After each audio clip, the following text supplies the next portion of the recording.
وہ تبدیلی ہو چکی. تو اگر آپ مان بھی لیتے کہ بھگوت گیتا وید اللہ کی نازل کی کتاب ہے, اگر مان بھی لیتے مثال کے طور پہ, تو وہ اس وقت کے لیے تھی اور ان لوگوں کے لیے ہے. آج کی تاریخ میں ساری انسانیت, چاہے وہ ہندوستان میں جی رہی ہے, امریکہ میں, سعودی عربیہ میں, سارے انسانوں کا عمل ہونا چاہیے آخری کتاب, اور وہ ہے قرآن مجید. Hope that answers the question.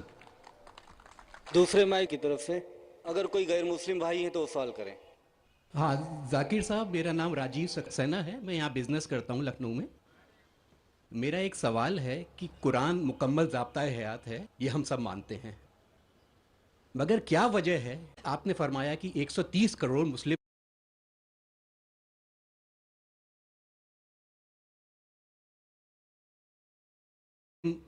اس دنیا ہو, تو یہ کیا وجہ ہے کہ مطلب قرآن پاک کی تلاوت کری جاتی ہے, ایک ضابطۂ حیات ہے, بار بار دہرایا جاتا ہے, لیکن اسے فالو ایز اٹ نہیں کرنا چاہتا, یہ کیا وجہ ہے؟ راجیو بھائی نے ایک اچھا سوال پوچھا کہ 130 کروڑ مسلمان ہیں دنیا میں, کئی مسلمان ممالک ہے, بٹ کئی بھی ملک میں اسلام کی شریعت پورے مکمل طور سے عمل میں نہیں آتی.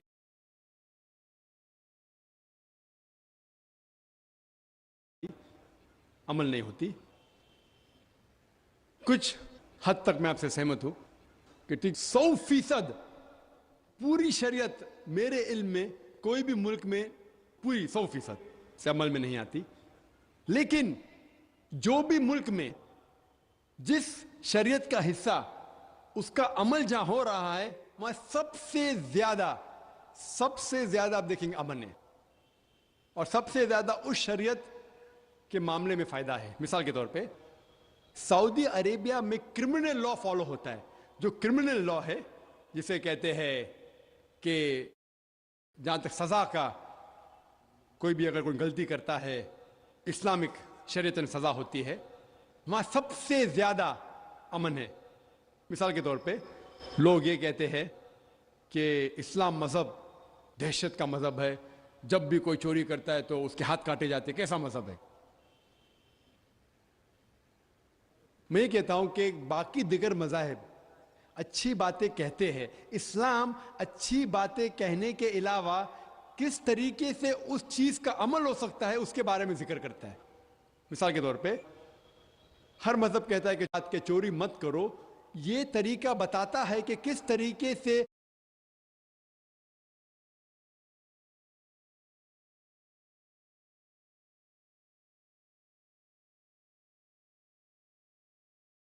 معاشرے میں چوری نہیں ہو سکتی.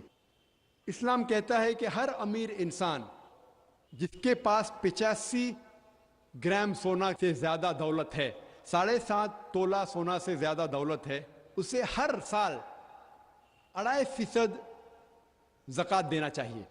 اگر ہر امیر انسان زکوٰۃ دے تو غربت دنیا سے ہٹ جائیں گی, مٹ جائیں گی. کوئی بھی انسان کبھی بھی بھوک سے نہیں مرے گا. اس کے بعد اللہ تعالیٰ فرماتے سورہ مائدہ میں سورہ نمبر 5 آیت نمبر 38 میں,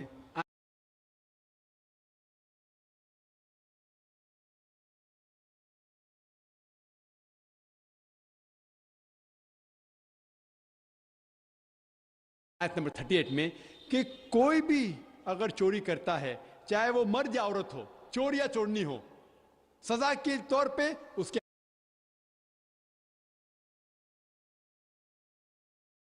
ہاتھ کاٹ ڈالو. ملک ہے جہاں زیادہ سے زیادہ چوری ہوتی ہے.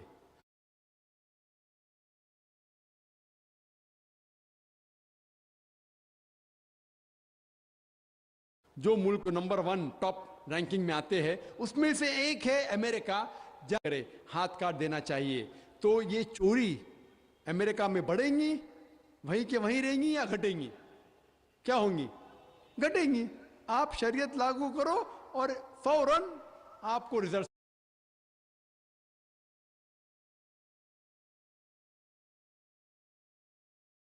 ملیں گے, نتیجہ ملے گا. ہم دیکھتے ہیں کہ سعودی عربیہ جہاں یہ کرمنل لا میں لڑکیوں کو چھیڑا جاتا ہے, لڑکیوں کا بلاৎکار کیا جاتا ہے, عورت کا بلاৎکار کیا جاتا ہے. اسلامک شریعت میں حجاب فرض ہے, عورت حجاب کرے, مرد اپنا حجاب کرے. اس کے بعد کوئی بھی آدمی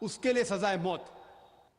آپ شاید جانتے نہیں کہ امریکہ جو دیش ہم دیکھتے ہیں کہ سب سے زیادہ ترقی کر رہا ہے, وہاں FBI رپورٹ کے حساب سے 1990 میں ہر روز 1756 ریپس ٹک پلیس, 1756